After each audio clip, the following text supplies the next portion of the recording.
So, what made you decide to come do Kung Fu for a month in the winter in deep rural China? Well, this year I'm gonna go on a road trip, Mm-hmm.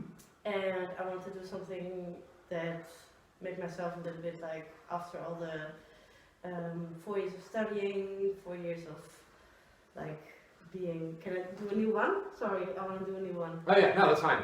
Okay. Okay, cut, boom, erase all of this, throw it in the garbage can, and we're back. Okay. So, Lucy, Yeah. what made you decide to come do Kung Fu for a month here in deep rural China? The last 4 years I've been studying, and my last year was super rough at my internship.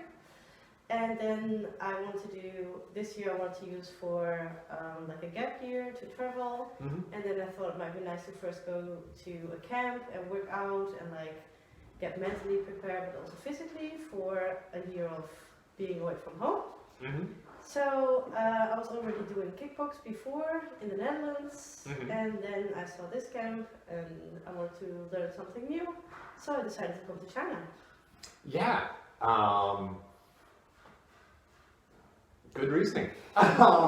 So you're headed off to Mongolia? Uh-huh. Yes, Mongolia next. Yeah. All right, you're doing like the whole Trans-Siberian. So yeah, so this is like, what's your whole circuit for this next phase of travel? You mean like what I'm gonna do? Yeah, where are you all going? Okay, so I'm gonna go more to Beijing. Okay, Then I will go to Mongolia with Okay. the train. Then Russia. okay, Then it's gonna take like 2 weeks before we are in Moscow. okay. Then from Moscow I fly back to the Netherlands. Then I Okay. spend Christmas with my parents and family in the Netherlands. And then the 6th of January I will fly to Zimbabwe, Africa, Southern Africa. Then I spent 2.5 weeks in Zimbabwe with a local that I met while I was doing my minor Oh, cool. in South Africa, really nice. And then I fly to Kenya. Then in Kenya I spent 2 weeks with a friend of mine. She's flying in on the 6th of February. And then we're gonna do like a camp kind of trip in Kenya. Then I will continue traveling in Africa and go to Uganda, Rwanda, Burundi. Then I fly to the Middle East. I'm planning to go to Oman. I will spend there I think around 10 days, or I don't know, like maybe 10, 15 days. And then I will fly to Sri Lanka. Then on Sri Lanka I meet my 2 best friends. We're gonna do a trip with tuk-tuks Mm-hmm. for 2 weeks or 3 weeks. And by then we're April, and then I'm gonna see what I want. Maybe I fly back to the Netherlands, maybe I continue Alright. traveling. Yeah, I think I'm initially struck by your boldness of like, well, winter is here, time to go to Mongolia, coldest country on earth. I got to imagine that after spending, some November, December days in Mongolia and Russia, Zimbabwe is going to be pretty nice. I think so. as Yeah, well. yeah. I think that's the smart move there. Yeah. As a place to spend your winter. So you've been here for a month. Right. And I guess, I don't know, how was it? Like, I experienced it actually pretty nice. I really like to have like a set schedule of the day. There's not a lot where you have to kind of think about, no decision making. Mhm. There's just a set schedule, and you're basically training, eating, sleeping, eating, training, sleeping. I really like the area here as well. I think it's a perfect area or it's a good area for a Yeah. training camp, because there's not a lot of, there's nothing to do, so you're also not tempting to, I don't know, go into the city, or there's not a lot to do, so you kind of have to rest. yeah, exactly. Like, I tell people that, it's 45 minutes away to the nearest city, and Yeah. the nearest city is not very exciting. No, exactly. So, being like kind of out in the countryside, in terms of like creating an environment where you will train constantly because there's nothing else to do. Exactly. Right? And I think that's good, that's Yeah. perfect. And I think also what made me like liking it so much is that we have a really nice group. Mm. So we were with 9, 8, 10 Yeah. guys. Fluctuating. Exactly. And everyone was like super nice, and like also me as a woman especially. Of course I was a little bit in a way nervous. Yeah, I actually wanted to touch on that. So like, particularly as like a solo like female traveler, right? Mhm. Because you're also doing like this Africa trip, like partially solo, and this Mongolia trip and whatnot. Like, I don't know, how do you like? God, this sounds so derivative. How do you feel as like a woman on the road alone? Just in general, like Yeah. on the road. Well, it depends a lot on where I am, Mhm. with who I am. Like Mhm. if I'm really only with locals, Mm.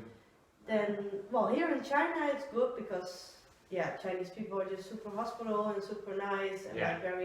like they're very, yeah, like very polite, as in also not really, I don't know the word, sorry. Yeah. But like, it's a good culture, good people to travel with as a female Yeah. traveler. But I'm more worried about Africa Yeah.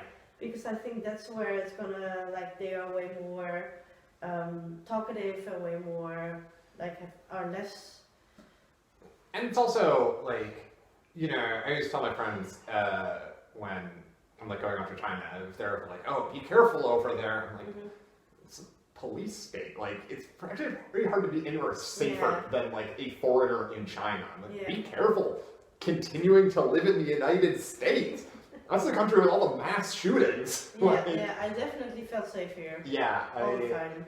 I feel like as a foreigner, like I feel safer like in China than I feel in America. Oh wow. Okay. Because again, there's cops everywhere, Yeah. and they're kind of annoying, but they're also like part of their job is to make sure that nothing bad happens Yeah, to exactly, foreigners, of so that course. you don't like Yeah. get like a scandal, Mhm. like oh this guy got robbed or this, Mhm. whatever. So, Yeah. The only thing I think here in China is, or in every country where mm, English or my own native language is not the language, I think the shit thing is that you cannot really communicate. yeah, So, and especially also now with the signs, like Oh my solo God, traveler, yeah.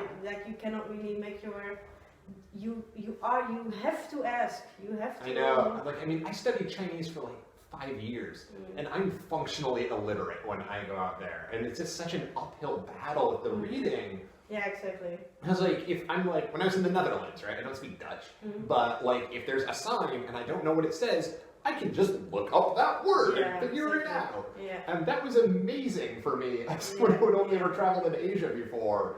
Whereas, like, if there's a sign and I don't know what it says, Yeah. You just. you're fucked. Yeah, you're fucked. Exactly. And I think that's especially when you're traveling by yourself. Mm-hmm.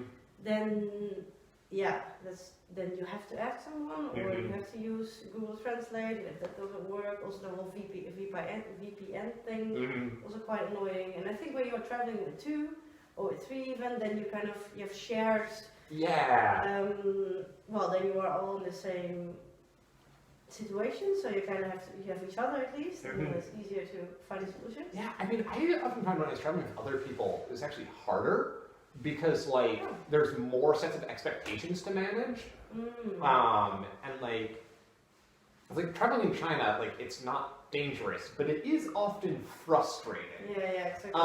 And, like, the stress levels can increase exponentially Yeah. as you, like, add another person and, just otherwise simple things like ordering food in a restaurant. Yeah. If you're like, I'm one person and I have to place an order, I'm like, I don't really know what I'm gonna get, but that's okay, because I don't Yeah. really care what I get. Yeah, But exactly. if there's someone else, then Yeah, I feel true. like obliged to like communicate for them and I have to translate. Yeah, okay, yeah, Um, that's true. Okay. Oh man. Okay. So like I don't know, I often feel like it's more stressful to travel with other Mm-hmm. people. But I think that's also partially because I'm usually traveling with people who speak less Chinese than me, Yeah, and if I'm yeah. traveling with people who speak more Chinese than me, then it's Yeah, less then stressful it's- because yeah, like I can do because that to then- them. yeah, I exactly, can push exactly, off all my exactly. expectations. But on in them. general, I think traveling by yourself is way better. Like Mhm. it's way better to travel by yourself. Yeah, I mean, you just have so much more flexibility. Exactly. And you don't have to plan things ahead as much. Yeah, And, and you can just do whatever you want, and like, yeah. you can have food wherever you want. You can just plan trips wherever you want to go, when you want to go, how you want to go. Mhm. Like, I think it's, if you want to travel, you should do it by yourself. Mhm.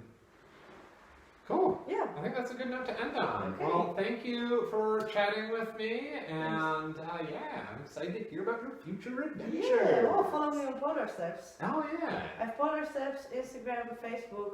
I have never heard of that first one. Polar Steps? Polar Steps. It's like an online platform where you can make an account. It's kind of Is this like a northern version of like Instagram, like North no. Pole? It's like it's only for travelers. Oh, okay. So it tracks where you go. Oh, So cool. then on the GPS, so you have a map, and then there are dots wherever you stopped, and then you can add a step on the dot where you stopped, and then you can like block like a photo, a little story, and then people can react on it or reply on it. They can share it. So it's a kind of All right, and another contender steps into the social media arena. yeah, very good. It's nice. Yeah, it's nice. You should add me. All right, cool. Thank you so much. Yeah, thank you.